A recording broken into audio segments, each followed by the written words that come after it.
Eh bien, bonjour à toutes et à tous. Et puis merci aux organisateurs pour nous avoir invités pour représenter le CTP. Donc, déjà, je vais commencer pour éviter d'oublier. J'ai posé des cartes de visite sur la table à l'arrière du hall de conférence. Je n'aurai pas forcément beaucoup de temps après ma présentation parce que je dois me rendre à Paris pour un autre salon. Donc voilà, mais en tout cas, n'hésitez pas après coup de m'envoyer par mail ou quoi que ce soit. S'il y a des questions qui sont restées en suspens, j'y répondrai avec plaisir. Donc pour me présenter rapidement, donc Christophe Caléjean, donc je suis business developer au CTP, Centre technique du papier. Donc le centre technique du papier donc, est basé donc, au cœur de Grenoble. Là, on vous a pris une photo, il n'y a pas la mer de pollution, etc.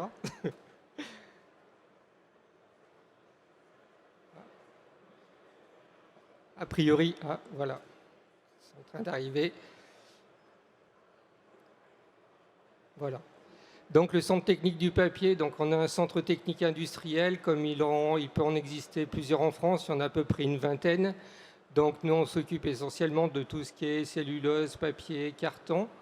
Par contre il en existe sur le textile, le plastique, etc. En tant que centre technique industriel, donc on a deux missions statutaires au CTP. Donc la première qui est de promouvoir le développement technologique de l'industrie et de production et transformation des pâtes, papier et carton, afin d'en améliorer donc ses performances et sa compétitivité. Par ailleurs, c'est de faire progresser les connaissances scientifiques et technologiques afin d'innover et transférer le savoir-faire à l'industrie. Ça, c'est très important pour nous au CTP. Donc, même si on fait de la recherche, on fait de la recherche appliquée et on est surtout noté en fait sur le déploiement des technologies sur l'outil industriel. Ensuite, c'est de répondre aux besoins et aux attentes des marchés. Alors, pour remplir ces deux missions statutaires, donc comment? Eh bien, avec de la recherche et de l'innovation, donc qu'elle soit collective ou privée. Et comme je vous ai dit, au niveau recherche, on fait très peu, voire pas de recherche fondamentale, mais on fait surtout de la recherche appliquée pour déployer ça au niveau industriel derrière. Ensuite, après, on a des activités de transfert technologique des résultats de recherche à travers des prestations de conseil expertise, prestations études et de formation. Et ensuite, on fait du service individuel et des études confidentielles. Sachant que la confidentialité au niveau du CTP, elle est, on va dire, par défaut tout le temps le cas qu'on fasse de la recherche, qu'on fasse du conseil expertise ou de la prestation études. Après, on peut signer des NDA pour des choses particulières, etc. Mais par défaut, tous nos échanges avec les industriels sont de nature confidentielle. Ensuite, au CTP, on a une organisation, donc on a un directeur général donc, qui est Gilles Lénan. Ensuite, on va retrouver une direction prospective et innovation qui va gérer un petit peu tous les projets de recherche d'aujourd'hui et puis se préparer pour les projets de recherche de demain. Ensuite, on va avoir le directeur des opérations, où sous lui, on va avoir les 5 pôles d'expertise du CTP. On a ensuite la direction client à laquelle j'appartiens. Et ensuite, on va retrouver en vert toutes les fonctions support, tous les services support, comme tout ce qui est administration des ventes, tout ce qui va être, on va dire, informatique. On va retrouver tout ce qui va être la communication et tout ce qui va être qualité et sécurité. Au niveau des pôles, donc on a 5 pôles d'expertise qui ont chacun leur domaine d'expertise. Donc le premier pôle qui est matériaux biosourcés, donc ce pôle va s'occuper de tout ce qui est fibres, que ce soit des fibres vierges, des fibres recyclées, tout ce qui va être extractible du bois, et puis tout ce qui va être structuration des matériaux. Dans la structuration des matériaux, bien entendu, il va y avoir la formation d'une feuille de papier, mais aujourd'hui, on travaille aussi sur des objets 3D, par exemple en cellulose moulée, et on peut travailler aussi, là, on a des projets sur de la mousse de cellulose pour remplacer tout ce qui est calage et pour ce qui va être isolation des bâtiments. Ensuite, après, on a produits fonctionnels comme pôle. Ça, c'est le pôle où on leur donne un substrat papier et à eux de le fonctionnaliser. Alors le fonctionnaliser soit pour de l'imprimabilité ou soit tout simplement pour apporter des barrières au gaz, aux graisses, aux contaminants, etc.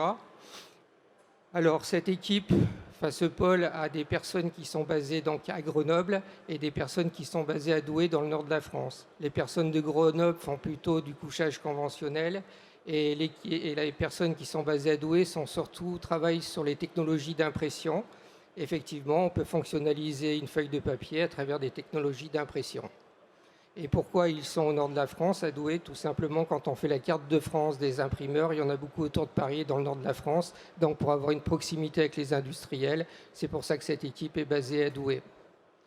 Ensuite, après, on a la production éco-responsable. Donc, dans ce pôle, on va traiter tout ce qui est réduction des consommations d'eau fraîche pour les papeteries, tout ce qui va être recyclabilité, biodégradabilité, tout ce qui va être audit énergie, etc.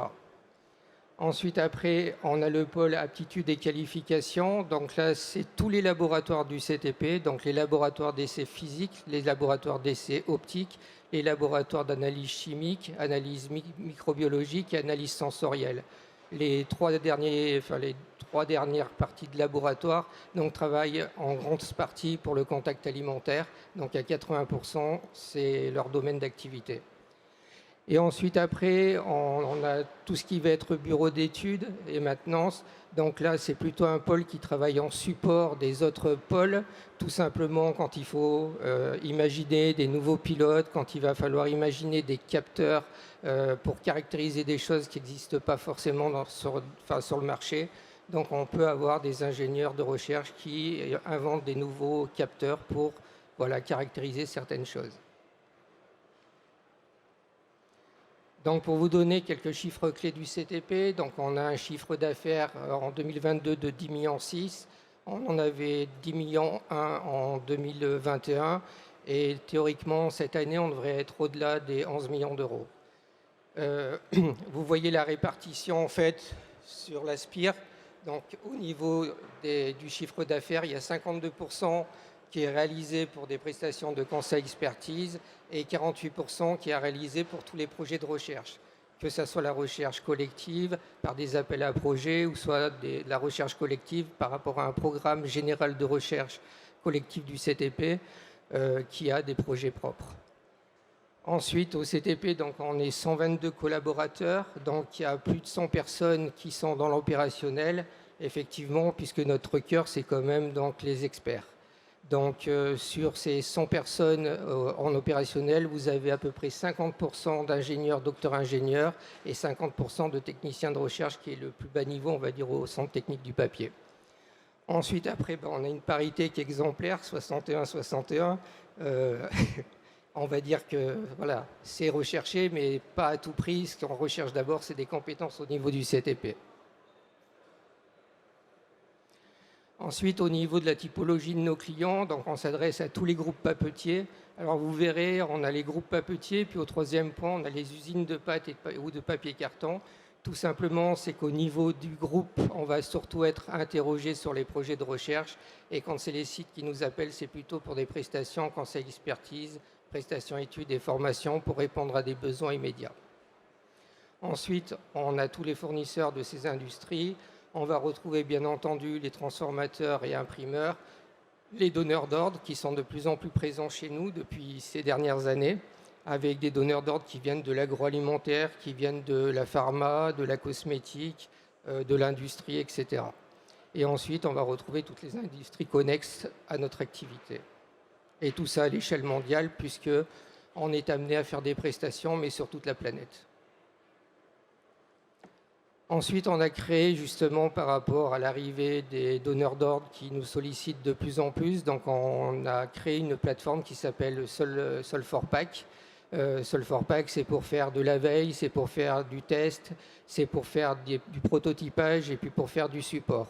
Donc, tout simplement, c'est quand on est interrogé par des donneurs d'ordre ou pas donneurs d'ordre, mais en tout cas des gens qui disent aujourd'hui j'utilise cet emballage qui est dans tel ou tel matériau et je veux avoir une transition vers du papier carton ou en tout cas avec une plus grosse partie de papier carton. Donc là, c'est quelques références au niveau de nos clients. Donc bien entendu, on a tous les grands groupes internationaux papetiers, internationaux ou d'ailleurs des groupes français. Et puis à côté de ça, effectivement, on voit maintenant des bons Duel, des Bell, il doit y avoir General Mills, des Danone, etc., qui sont de plus en plus présents chez nous. Donc là, on va attaquer la partie pour laquelle je crois ce qui va vous intéresser le plus. Donc effectivement, pour apporter des propriétés barrières donc, au papier carton, donc au CTP, on a 4 technologies qui sont possibles. Donc d'abord l'impression, donc déposer des produits de traitement à la surface d'un papier pour lui conférer une fonctionnalisation. On comprend bien quand on va parler de barrière qu'effectivement, généralement, le niveau de barrière est lié à l'épaisseur du matériau qu'on va déposer. Donc on comprend bien que là, on ne va pas pouvoir poser 10 à 20 grammes par mètre carré, mais moins d'un gramme ou voire 1 gramme. Et donc on va avoir des barrières qui seront toutes relatives, mais néanmoins qui peuvent satisfaire en tout cas certaines utilisations dans l'emballage. Et puis après, pareil, on peut le fonctionnaliser pour apporter par exemple du thermocellage, des choses comme ça. Ensuite, après, on a l'induction barrière. Donc c'est pareil, on va venir déposer en fait une couche d'un substrat à la surface du papier qui va permettre effectivement d'avoir par rapport à l'impression une épaisseur plus grande. Et dans ces cas-là, on va avoir des barrières qui vont être plus élevées. Alors avec des barrières, ça peut être barrière au gaz, aux graisses, aux contaminants, à l'oxygène. Après, effectivement, ouais, à la vapeur d'eau. Maintenant, après, sur les papiers cartons, les 2 barrières qui sont les plus compliquées à obtenir, ça reste quand même la vapeur d'eau et la barrière à l'oxygène. Ensuite, après, on a 2 technologies de rupture au CTP qui sont brevetées, donc la chromatogénie, dont on va parler un peu plus précisément tout de suite après, et la lamination humide de MFC. Alors, à chaque fois que vous verrez MFC, c'est des microfibrilles de cellulose. Donc, en fait, on vient déstructurer des fibres de cellulose afin d'obtenir des objets qui soient nanométriques dans le diamètre et micrométriques dans la longueur. Donc, la chromatogénie. Donc le principe, en fait, on vient faire une modification chimique du papier. Donc on va venir greffer des chlorures d'acide gras à la surface du papier, mais qui vont aussi se propager dans l'axe Z du papier selon le process avec lequel on va l'appliquer. Mais on le verra juste après. On en dépose très peu, entre 0,2 et 0,5 grammes par mètre carré, donc c'est vraiment très peu. Ensuite, on va venir activer cette réaction avec en fait une réaction thermique. Donc on va passer la feuille qui a reçu le réactif sur un cylindre chauffant à bain d'huile qui va monter la feuille entre 140 et 160 degrés. Donc là, les 160, 180, 200 degrés, c'est la température du cylindre, mais au niveau du papier, donc ça va s'arrêter autour de 140, 160 degrés.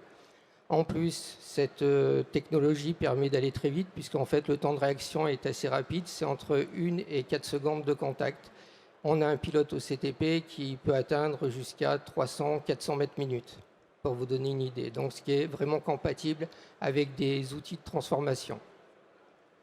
Et comme je vous le disais en plus, c'est une réaction, le fait qu'on vient chauffer en fait la surface du papier qui a reçu le réactif va rentrer en contact avec le cylindre chauffant, ce qui va vaporiser le produit sur l'axe Z du papier. Et c'est pour ça qu'on a effectivement un greffage aussi dans l'axe Z et on peut atteindre jusqu'à environ 100 microns à l'intérieur de l'axe Z. Et pour des papiers qui sont très poreux, très ouverts, on est capable de traiter un papier recto-verso en un seul passage. Donc la chromatogénie, en fait, c'est une solution pour avoir un papier qui est hydrophobe, un papier qui ne craint plus l'eau. C'est un procédé propre et sans solvant.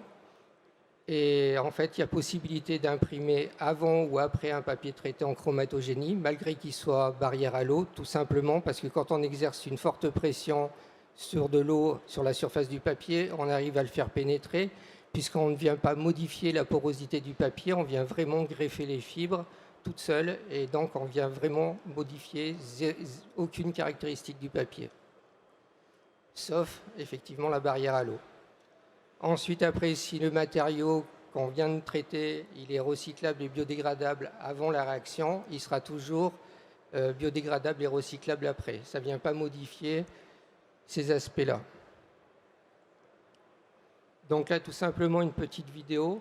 Donc vous avez sur une serviette la partie rouge. Donc en fait, c'est une serviette de table où on est venu déposer une goutte d'eau après un greffage chromatogénie et on voit qu'on a un papier complètement déperlant.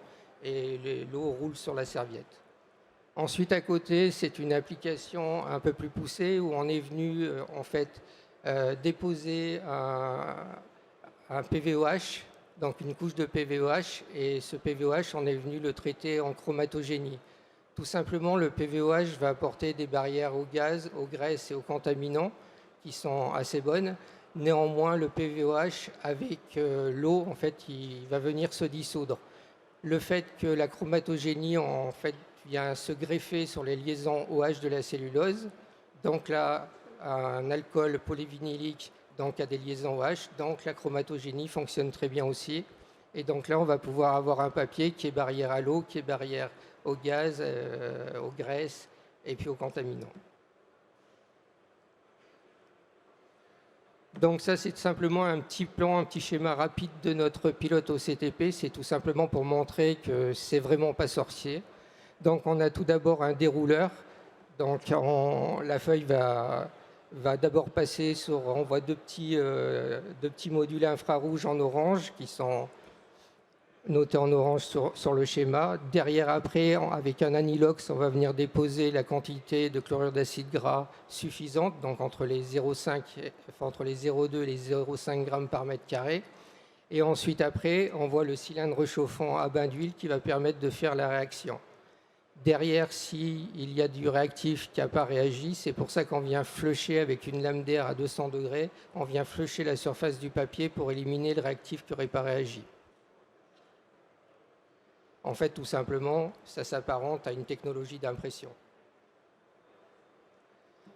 Ensuite, juste un petit point sur les performances. Alors, je ne vais pas vous les faire ligne par ligne. Là, c'est toutes les performances qui sont liées à l'absorption à l'eau. Donc on voit que tout ce qui est absorption à l'eau ou angle de contact sont fortement modifiés. Néanmoins, sur toutes les autres caractéristiques, comme je vous l'ai dit tout à l'heure, elles sont inchangées. Donc toutes les propriétés mécaniques sont inchangées. Tout ce qui va être porosité, rugosité, etc. sont inchangées. La seule petite modification, ça va être au niveau du coefficient de friction où on va diminuer un petit peu cet angle de glisse.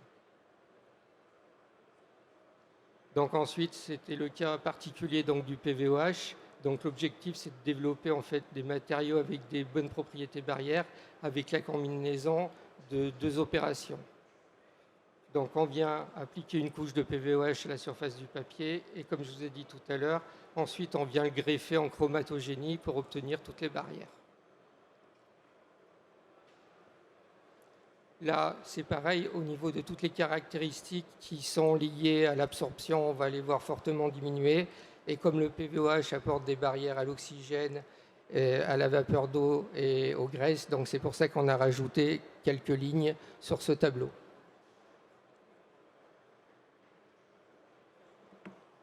Idem au niveau de la recyclabilité, biodégradabilité, il n'y a aucun souci, donc c'est inchangé. Néanmoins, après, quand on a fait du PVOH plus de la chromatogénie, il faut juste avoir un petit centre d'intérêt qui va être sur le collage, puisqu'en fait, il faudra utiliser des colles hot melt, mais des colles en fait avec des bons pouvoirs collants. Il faut bien choisir sa colle, mais on arrive à le coller.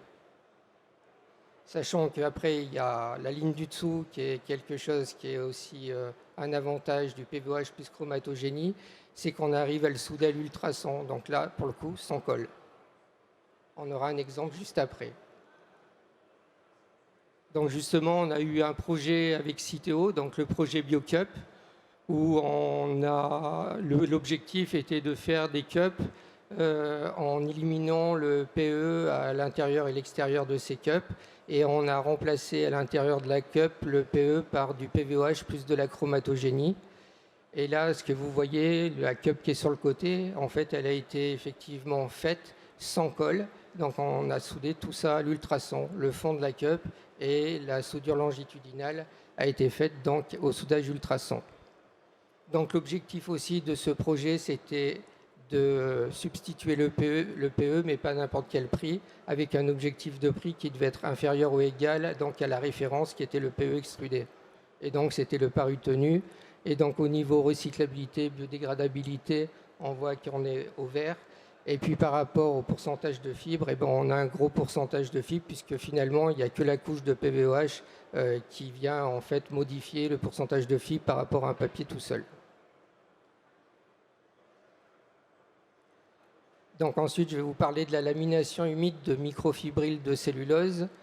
Donc tout simplement les microfibrilles de cellulose, si on arrive à déposer un film assez fin et régulier à la surface d'un papier, on peut obtenir des excellentes barrières aux gaz, aux graisses et aux contaminants, comme le PVOH. Simplement là, c'est plus du PVOH, mais c'est de la fibre de cellulose, donc on reste sur un produit monomatériau. Donc ça, je vais passer. Hop. Donc sur le principe de la machine, elle fonctionne un peu comme une machine à papier. Donc on a une caisse de tête où on va venir diluer fortement les microfibrilles de cellulose pour les mettre sur une toile, les répartir sur une toile de formation, pour les répartir dans l'axe Z et dans le sens marche de la machine. Et ensuite, ces microfibrilles de cellulose, il va falloir les égoutter fortement. Il y a la fin de la toile de formation. Donc on a un film qui se tient assez bien, mais qui est assez humide. Pour une fois mis en pression avec une autre bobine de papier qui est déjà formée, qui va venir en pression, qui va venir en contact. Et en fait, le contact des microfibrilles de cellulose avec le papier déjà formé va développer des liaisons hydrogènes qui va faire que ça va adhérer naturellement sans colle ni rien du tout. Et donc ensuite, après le pressage, on vient chauffer et on vient enrouler en fait une bobine de papier avec une lamination humide de microfibrilles de cellulose. Donc là, sur les photos de coupe, en fait, vous avez une première photo où vous voyez en fait une vue microscopique. Donc on devine des fibres standards sur le bas. Ensuite, ça a été fait sur un papier couché. Donc en fait, c'est la couche pigmentaire que vous voyez en blanc. Et ensuite, vous voyez le film de microfibrilles. Donc quand on regarde à l'échelle, on voit vraiment que ce film de microfibrilles de cellulose vient vraiment faire quelque chose de filmogène et vient fermer de façon excellente le papier. À côté, c'est une photo, mais sans le papier couché, donc où c'est juste les fibres standards avec un film de microfibrilles de cellulose à la surface. Donc pour le coup, là, on a eu des projets européens sur la technologie des microfibrilles de cellulose. Il y a eu d'abord le projet Sherpak. D'ailleurs, il y a un site, sherpak.eu, où toutes les informations qui sont communicables sont disponibles sur le site. Donc là, on est venu effectivement prendre un substrat papier, on est venu lui faire un film de microfibrilles de cellulose à la surface, et la barrière à l'eau, pour le coup, on l'a apportée par une induction, on va dire, traditionnelle.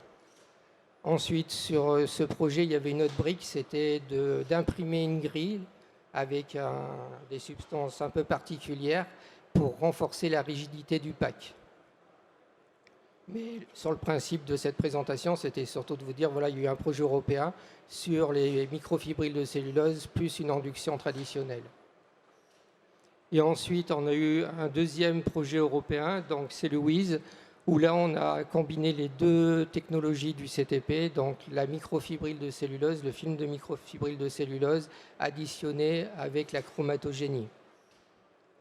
Donc pareil, vous avez un site et toutes les informations qui sont disponibles sont sur le site.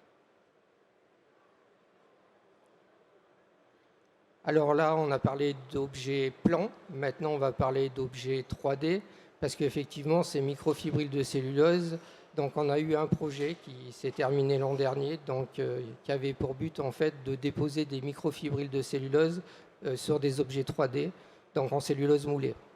Donc, on a pris l'exemple d'une barquette où on est venu former des fibres standards et par la suite, on est venu déposer en fait un film de microfibrilles de cellulose, mais en continu sur la machine. Ça veut dire le principe de la cellulose moulée, c'est qu'on a un moule de formation qu'on vient tremper dans une suspension fibreuse, on vient aspirer, on vient créer un matelas fibreux. Et ensuite, après, on part et ça va sécher dans une presse chauffante avec une forme et une contreforme. Là, l'idée, c'était de mettre les fibres standards, de soulever donc le moule de formation et de changer le bac et de mettre des microfibrilles et de venir aspirer les microfibrilles pour créer une couche à l'intérieur de microfibrilles au-dessus des fibres standards. Donc là, il y a une petite vidéo.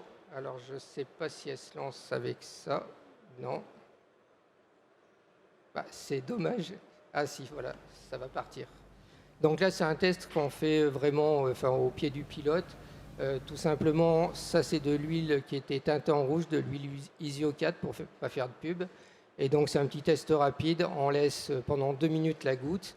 Donc vous avez d'un côté de la cellulose moulée sans microfibrilles de cellulose et de l'autre côté la plaque de cellulose mais avec des microfibrilles de cellulose. Au bout de 2 minutes, on vient essuyer les deux supports et effectivement on s'aperçoit que là il n'y avait pas bien de doute que l'huile allait pénétrer dans la cellulose moulée sans traitement. Et puis à côté, donc, avec le film de microfibrilles de cellulose. Et là, il n'y a aucune pénétration et ça reste totalement des fibres. Sachant que cette opération, on l'a répétée, on a même rempli des barquettes entières avec de l'huile, etc. Donc là, c'est sur 2 minutes, mais on l'a fait après une demi-heure, 1 heure, plusieurs jours et plusieurs semaines. Et le constat est toujours le même. En fait, il n'y a aucune pénétration de l'huile, en tout cas, dans le matériau de la barquette.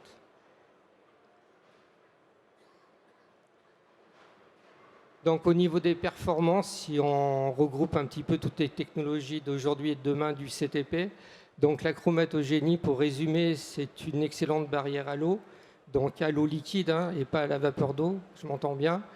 Ensuite, la lamination humide de microfibrilles de cellulose, donc c'est des excellentes barrières aux graisses, à l'oxygène et aux contaminants. L'extrusion, l'induction barrière, excusez-moi, donc peut apporter des hautes barrières donc à tout ce qui est eau et graisse. Néanmoins, on arrive à des niveaux qui sont relativement moyens au niveau de la vapeur d'eau, de l'oxygène et contaminants. Je parle à l'heure d'aujourd'hui. Aujourd'hui, les produits sont en train d'évoluer et on peut avoir des choses qui peuvent arriver sur le marché avec d'autres propriétés que celle-ci et bien meilleures.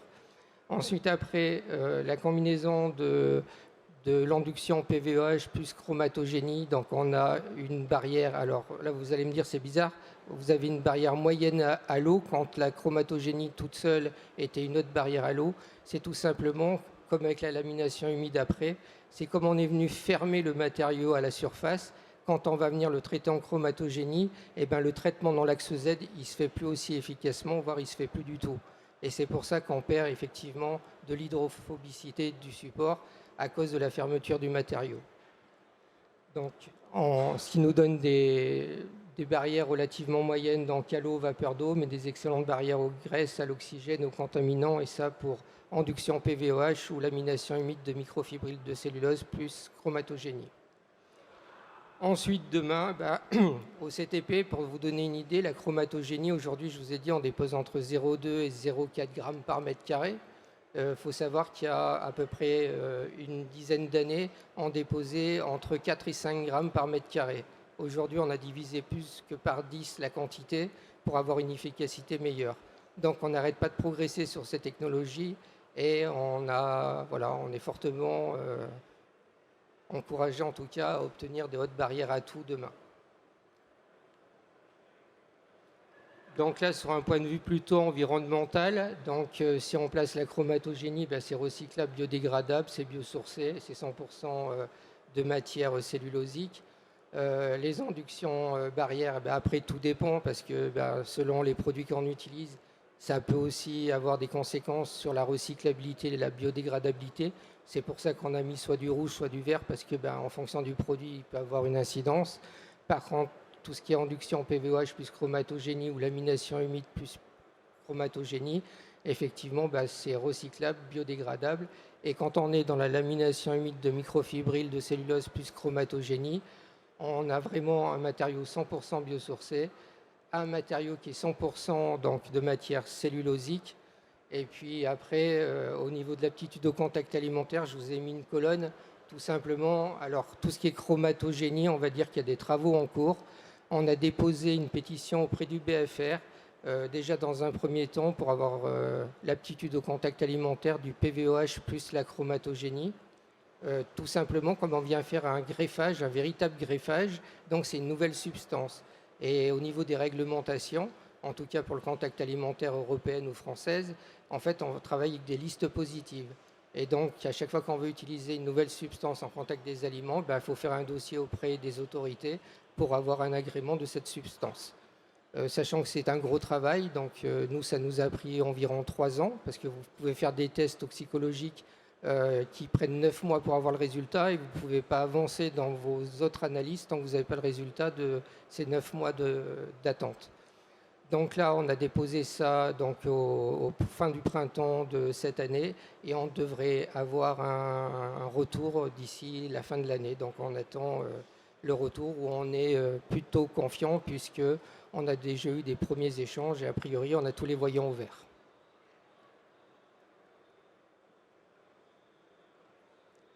Au niveau électronique imprimée, donc je vais vous en dire 2 mots, puisqu'on a notre équipe à Douai qui travaille aussi beaucoup là-dessus, donc pour rendre le papier intelligent, communicant ou interactif. Donc là, c'est un premier projet qui s'est appelé Descartes, où l'objectif était d'imprimer l'antenne RFID, de reporter simplement la puce. Et comme vous voyez sur l'autre photo, en fait, de l'étui, on est venu faire l'emplacement de l'antenne plus la puce dans la pâte de collage de l'étui, donc c'est complètement transparent pour le consommateur. L'avantage d'imprimer directement cette antenne et de reporter simplement la puce, ça permet de diviser par 5 à 7 fois le coût de la RFID. Et puis en plus, ça permet aussi de jouer en même temps que vous imprimez le décor, en même temps que vous faites la conception du décor de l'emballage, vous pouvez aussi jouer sur le graphisme de l'antenne, puisqu'on sait que la RFID, vous allez avoir un graphisme différent en fonction de la nature du produit qui est dans l'emballage. Donc ça permet d'avoir une conception très rapide directement donc, avec les concepteurs au niveau des imprimeurs transformateurs. Ensuite, après, il y avait le projet PEPS, donc pour l'anti-contrefaçon. Donc là, tout simplement, on est venu imprimer une antenne électrosensible qui passe du blanc au bleu avec l'énergie d'un téléphone. Donc on vient rapporter sur cette petite fenêtre, on vient rapporter un téléphone, et avec son énergie, ça va venir changer en fait la couleur de cette fenêtre pour savoir si c'est un vrai ou un faux produit ou une contrefaçon. Donc au niveau du CTP, on travaille aussi, on a d'autres travaux sur tout ce qui est packaging, etc. Donc on travaille sur des matériaux très déformables. Donc on a un projet qui s'appelle Stretch, où on voudrait déformer les papiers cartons avec un pourcentage de déformation d'environ 20% dans les 2 directions. Donc aujourd'hui, il existe des papiers sur le marché qui ont des pourcentages de déformation qui sont autour de 10%. Et nous, on veut simplement doubler la mise et que ça soit industriel. Ensuite, après, on travaille sur la thématique des mousses de cellulose. Donc ça aussi, c'est un nouveau challenge au CTP. Donc on a un premier laboratoire, et là, donc bientôt, on va installer un premier pilote au CTP sur cette thématique-là. Ensuite, après, on travaille toujours sur les barrières pour qu'elles soient de plus en plus efficaces, avec des niveaux barrières de plus en plus hauts. Et ensuite, sur l'élimination des cols, où on travaille beaucoup sur le soudage ultrason, parce que pour nous, c'est prometteur. Alors aujourd'hui, on est plutôt dans la compréhension des phénomènes.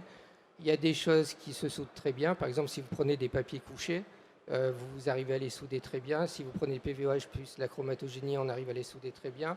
Il y a certains papiers, on dirait qu'on n'arrive pas à les souder. D'autres papiers, comme des PP ou quoi, on arrive quand même à les souder, mais voilà, en rajoutant des fois un peu d'humidité ou des choses comme ça. Donc aujourd'hui, on a des travaux qui sont, voilà, on s'y penche vraiment sur ces phénomènes-là. Donc voilà, en tout cas, je vous remercie beaucoup pour votre attention. Alors, comme je vous disais, j'ai une petite contrainte horaire, j'ai un petit peu déjà dépassé, mais néanmoins, franchement, n'hésitez pas, vous prenez mes coordonnées, il y a des cartes de visite qui sont au bout, et franchement, je répondrai à toutes les questions avec plaisir dès mon retour au bureau. Voilà.